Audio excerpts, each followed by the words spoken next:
A weak start to the new financial year for new home sales, confirming the start of a downward trend after a very strong year last year. With all the details, the Housing Industry Association's chief economist, Harley Dale, joins me now from Canberra. And Harley, just how big has the July fall been? Well, in a monthly sense, it's a reasonably large 5.7% decline, but it comes off very, very strong levels through fiscal year 2013-14.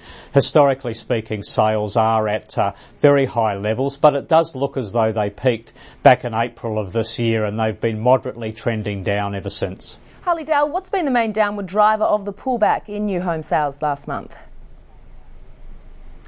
Well, very low borrowing costs and the lagged impact of very healthy population growth have been two key drivers of a very strong recovery in new home building. What we're seeing now in indicators like building approvals as well as HIA's new home sales is that perhaps that low borrowing cost environment, while still very supportive of new housing, is not sufficient in its own right to keep carrying momentum upwards. We're still going to have a very strong year in 2014-15, we think, in terms of new home building activity, but we're probably seeing the last of the upward momentum. From a geographical point of view, are there regions that are doing better than others?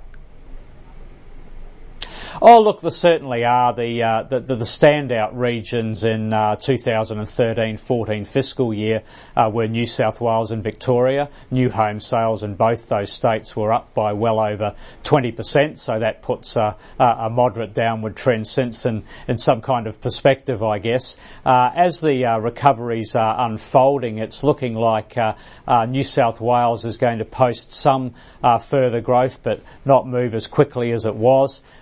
But as a state like New South Wales starts to lose a little bit of momentum, it looks like a state like Queensland is going to pick up the baton and grow at a faster pace now than it did last year. So there's a little bit of jockeying for position, if you like, in terms of the geographical ladder, and all that's going to drop out to a national story that's still very healthy this year, just like it was last year. What about dwelling type, houses versus apartments? Are we still seeing that shift into vertical living?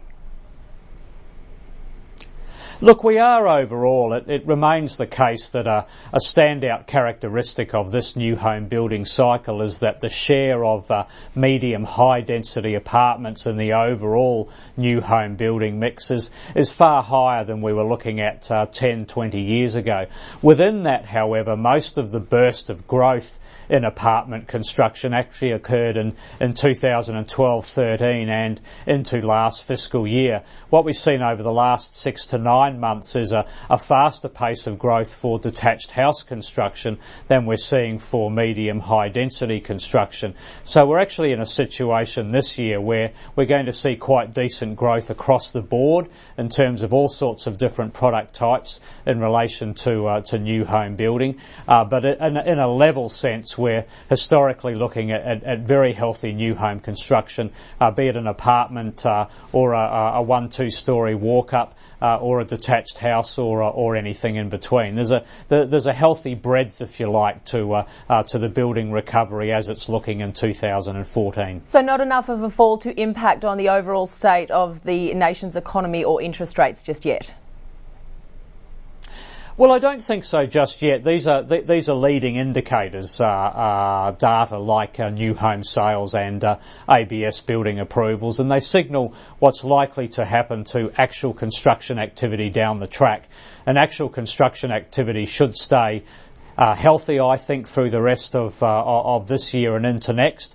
And if that's the case, then new housing will still be contributing in a positive way to economic growth. It will still be one of the key drivers of employment growth, which is certainly the case currently. And it will be the situation that whatever kind of growth Australia sees over the next 12 months rather, it will be faster with this new home building recovery by a considerable margin than it would be if we didn't have this building boom that is currently underway. Harley Dale, HIA Chief Economist, thanks so much. Thank you, my pleasure.